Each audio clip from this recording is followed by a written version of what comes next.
From Peru, we decided to transit briefly through Brazil before crossing into Bolivia at the Guayara Marine border crossing.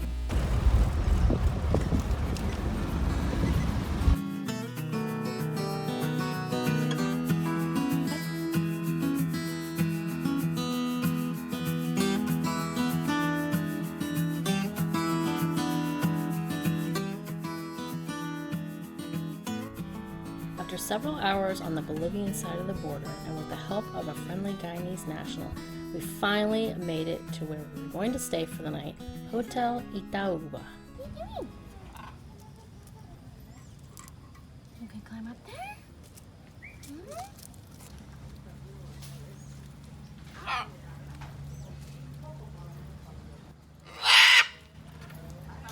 I'm not doing that.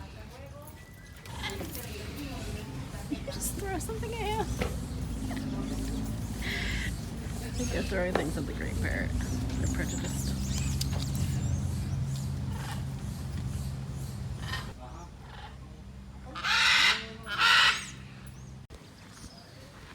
Are you climbing up the volleyball net?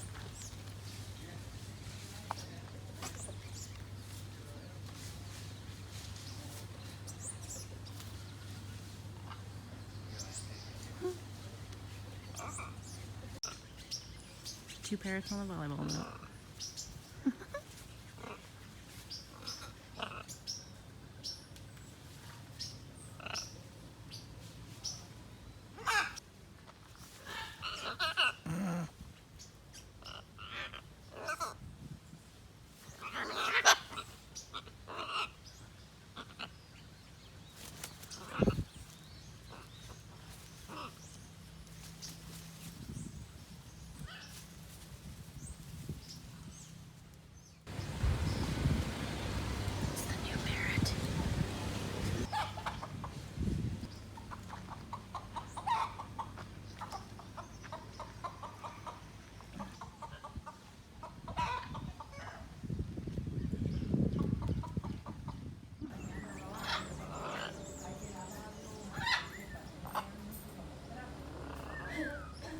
The next morning, I took a walk around the lake and got attacked by birds protecting their babies. Not doing anything.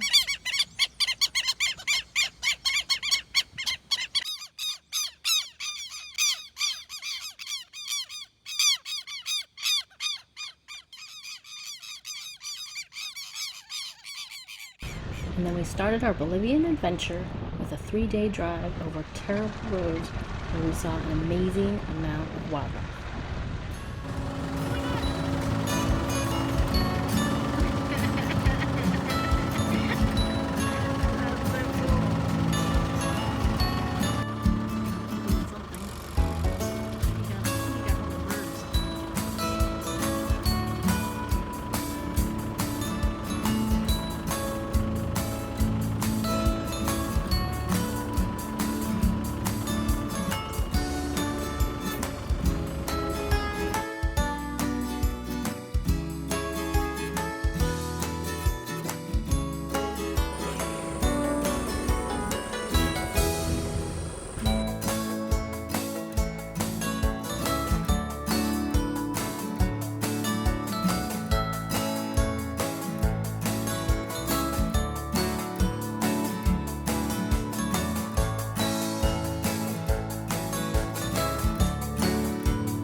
During this time, I managed, like always, to get myself stung by a wasp, which made my hands swell up and go numb for a week. Hey, where are we?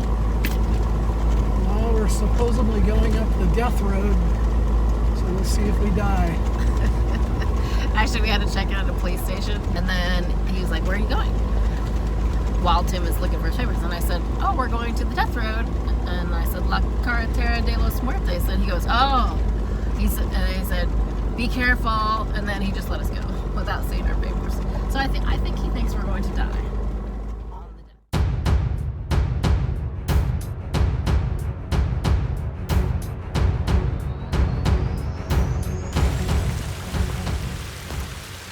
Today we're on the death road and we're gonna show you a little bit of what it's like and explore maybe some of the history as well. Bolivia's Death Road, or El Camino de los Muertes, was built in 1930 during the Chaco War with Brazil by Paraguayan prisoners of war. It was the only road linking La Paz to Coroico and the Yungas regions, and as such was in production as a two-way highway until 2009, when an alternative was built in the valley opposite. There was an old lady at the ticket office, and she tried to charge us $25 per person, which we know is not the case. It's $25 per vehicle. And I didn't have exactly 25, I had 30, so I had handed it over, and she was trying to get another 20 out of us, and we said, no, we'll just turn around. And we argued for a little bit, and I just kept telling her, no, we'll turn around, and we won't go. And then she kept saying how nice it was and how pretty it was, and then I reached down and I took all the money and said we were just gonna no pass and leave, and she yanked that money out of my hands and said, okay, you can pass. So we lost 5. We gave her, because I didn't have change, we gave her 30, but So she was very strong for an old lady. It cost us an extra 50 cents.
Bolivia does not keep official statistics for the death road, but researchers estimate that between 200 to 300 people died per year when it was in production, including more than 100 passengers in a single bus crash in 1983.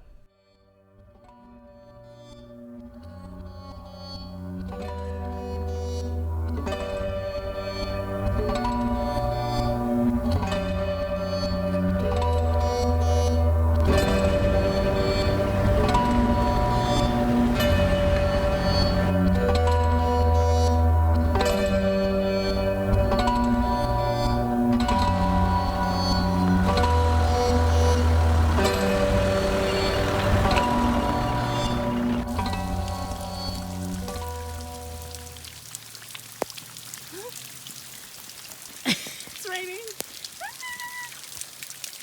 That's cool. It's not really raining. It's just all the water coming down.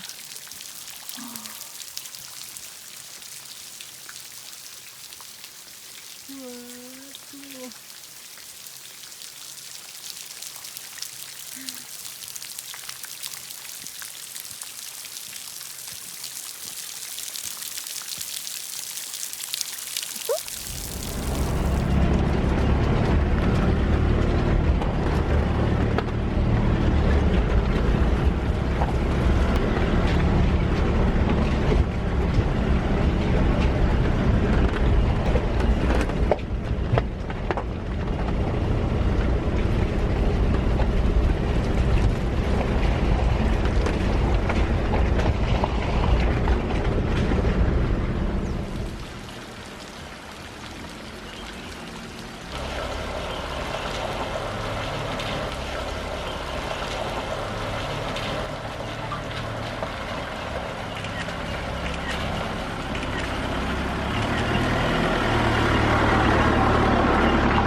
overhangs of rock, and it comes down like a waterfall over the road. But you see they have to patch the road a lot because the water undermines the road, but it's kind of cool actually.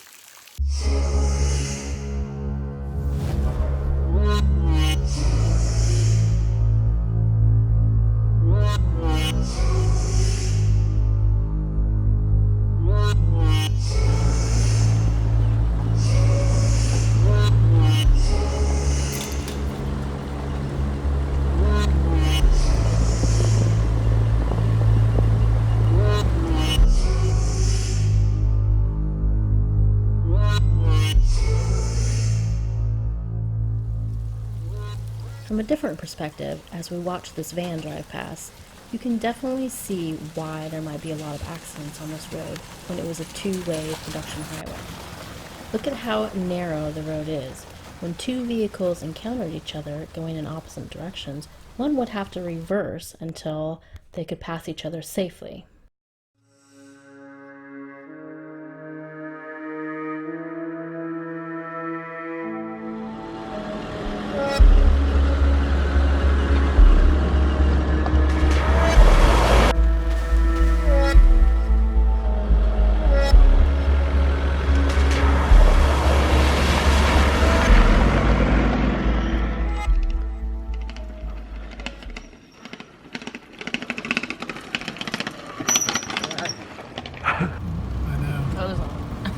Another one. Another one.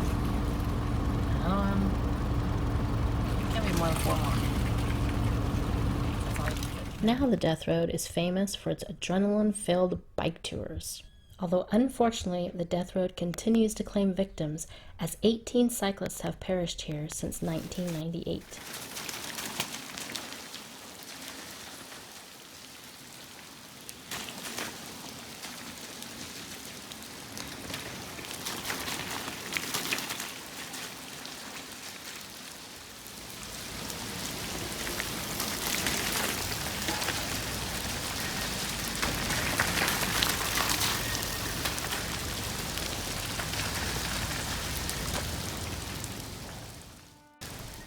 By late afternoon, we still had a couple more hours of driving, so Tim was happy to claim that we needed to camp on the Death Road.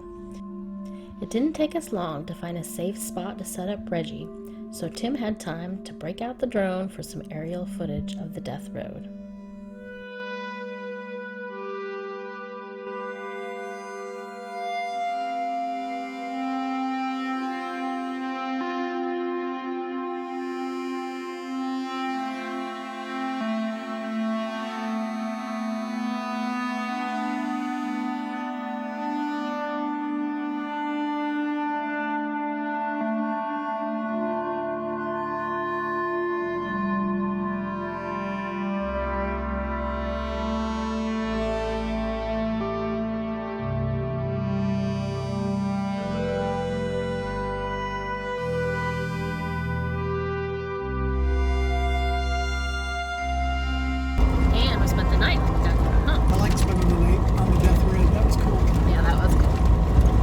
Out on the cliffside.